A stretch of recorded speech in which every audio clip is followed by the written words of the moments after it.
সবাইকে স্বাগত জানাচ্ছি বিডি দর্পণে। আপনাদের সাথে আছি আমি সুস্মিতা দাস। বাংলাদেশের স্থানীয় সরকার ব্যবস্থায় সাম্প্রতিক যে পরিবর্তন ঘটেছে তা শুধু প্রশাসনিক রদবদল নয়, বরং জাতীয় রাজনীতির নতুন বাস্তবতার প্রতিফলন।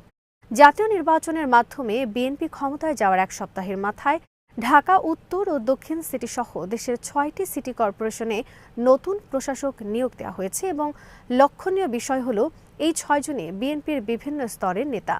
স্থানীয় সরকার মন্ত্রণালয়ের দায়িত্বে থাকা বিএনপির মহাসচিব মির্জা ফখরুল ইসলাম আলমগীর দায়িত্ব নেওয়ার পরপরই দ্রুত নির্বাচন আয়োজনের আশ্বাস দিলেও তার আগেই রাজনৈতিক পরিচয়ের প্রশাসকদের নিয়োগ দেওয়া হয়েছে। ফলে প্রশ্ন উঠেছে, এটি কি কেবল অন্তর্বর্তী ব্যবস্থাপনা নাকি স্থানীয় সরকার কাঠামোয় নতুন করে দলীয় প্রভাব প্রতিষ্ঠার কৌশল? স্থানীয় সরকার নির্বাচন নিয়ে আমাদের আজকের আয়োজন।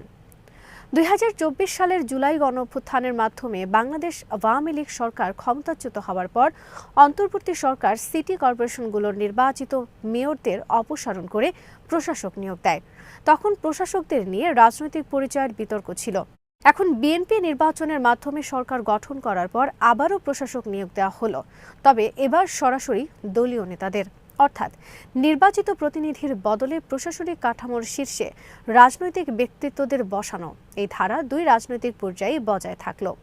ঢাকা দক্ষিণ সিটি কর্পোরেশনের নতুন প্রশাসক হয়েছেন আব্দুস সালাম।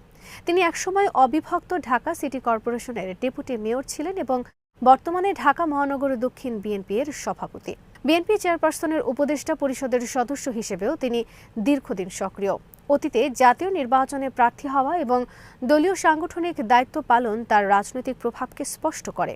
আওয়ামী লীগ আমলে ডিএসসিসির মেয়র ছিলেন শেখ ফজলে নূর তাপস, যিনি রাজনৈতিক পট পরিবর্তনের আগে দেশ ত্যাগ করেন। এরপর অন্তর্বর্তী সরকারের সময় প্রশাসনিক কর্মকর্তারা দায়িত্ব পালন করেন। এখন আবার সরাসরি দলীয় নেতৃত্বের হাতে দায়িত্ব গেল।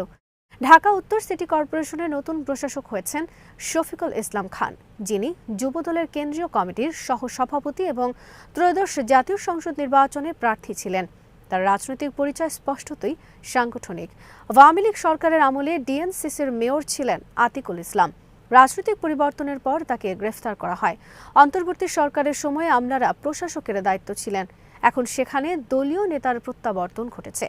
গাজীপুর সিটি কর্পোরেশনের প্রশাসক হয়েছেন শওকত হোসেন সরকার, যিনি গাজীপুর মহানগর বিএনপি এর সভাপতি। দীর্ঘদিন স্থানীয় জনপ্রতিনিধি হিসেবে দায়িত্ব পালন করেছেন। তার পারিবারিক রাজনৈতিক ঐতিহ্যও রয়েছে। আওয়ামী লীগ আমলে মেয়র ছিলেন জাহাঙ্গীর আলম। অন্তর্বর্তী সরকারের প্রশাসককে সরিয়ে এখন দলীয় সভাপতিকে বসানো হয়েছে। নারায়ণগঞ্জ সিটি কর্পোরেশনের প্রশাসক হয়েছেন সাখাওয়াত হোসেন খান, যিনি নারায়ণগঞ্জ মহানগর বিএনপির জ্যেষ্ঠ সহসভাপতি। তিনি আলোচিত ৭ খুন মামলার বাদীপক্ষের আইনজীবী হিসেবে পরিচিতি পান এবং ২০১৬ সালের নির্বাচনে প্রার্থীও ছিলেন।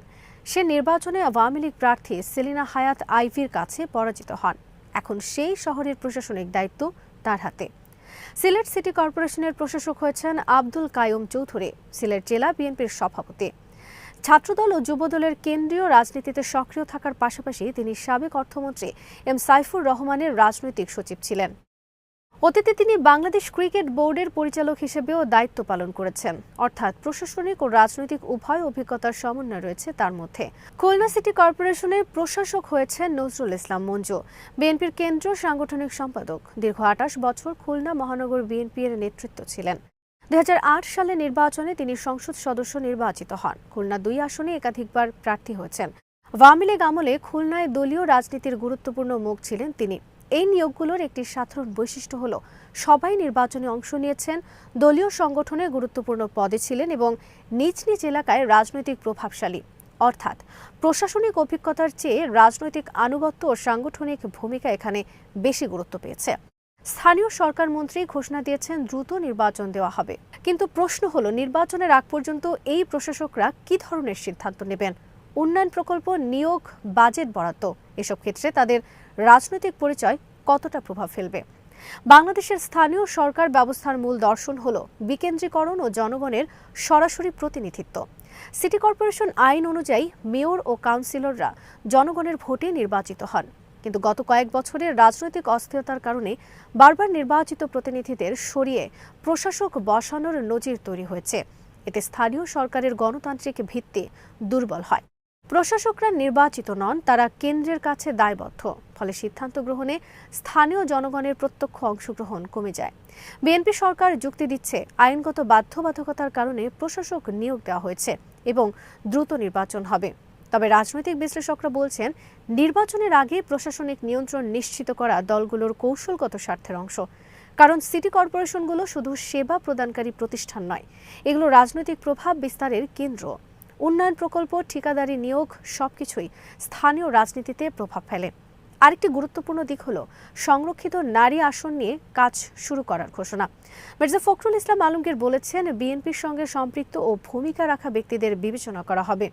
এই বক্তব্য ইঙ্গিত দেয় যে দলীয় আনুগত্য ভবিষ্যৎ রাজনৈতিক কাঠামোতেও প্রভাব ফেলবে।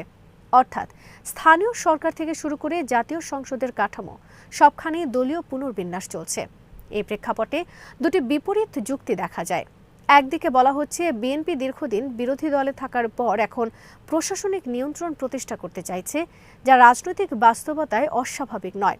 অন্যদিকে সমালোচকরা বলছেন, এতে স্থানীয় সরকারের নিরপেক্ষতা প্রশ্নবিদ্ধ হবে এবং ভবিষ্যৎ নির্বাচন প্রভাবিত হতে পারে। গণতান্ত্রিক ব্যবস্থায় প্রশাসনিক নিরপেক্ষতা অত্যন্ত গুরুত্বপূর্ণ, বিশেষ করে স্থানীয় সরকারে, যেখানে নাগরিক সেবা সরাসরি জনগণের জীবনে প্রভাব ফেলে। যদি প্রশাসকরা দলীয় স্বার্থে সিদ্ধান্ত নেন, তবে বিরোধী মতের প্রতিনিধিরা বঞ্চিত হতে পারেন। আবার দ্রুত নির্বাচন হলে এবং প্রশাসকরা কেবল রুটিন কাজে সীমাবদ্ধ থাকলে বিতর্ক কমে যেতে পারে। বাংলাদেশের রাজনৈতিক ইতিহাসে দেখা গেছে, ক্ষমতার পালাবদলের সঙ্গে সঙ্গে প্রশাসনিক পুনর্বিন্যাস ঘটে। তবে স্থানীয় সরকারে দলীয় নেতাদের প্রশাসক হিসেবে নিয়োগ একটি স্পষ্ট রাজনৈতিক বার্তা দেয়। দল এখন কেন্দ্র ও স্থানীয় উভয় পর্যায়ে নিয়ন্ত্রণ প্রতিষ্ঠা করতে চায়।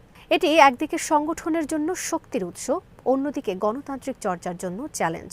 সবশেষে বলা যায়, ৬ সিটিতে বিএনপি নেতাদের প্রশাসক নিয়োগ কেবল ব্যক্তি পরিবর্তন নয়, এটি ক্ষমতার নতুন মানচিত্রের অংশ।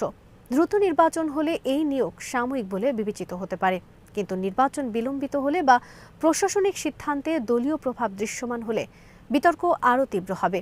স্থানীয় সরকার ব্যবস্থার ভবিষ্যৎ এখন নির্ভর করছে সরকার কত দ্রুত নির্বাচনের পথে যায় এবং প্রশাসকরা কতটা নিরপেক্ষভাবে দায়িত্ব পালন করেন তার উপর। আজ এখানেই শেষ করছি। সবাই ভালো থাকুন, সুস্থ থাকুন আর দেখতে থাকুন বিডি দর্পণ। চ্যানেলটি ভালো লাগলে সাবস্ক্রাইব করুন, সংযুক্ত থাকুন আমাদের ফেসবুক পেজে।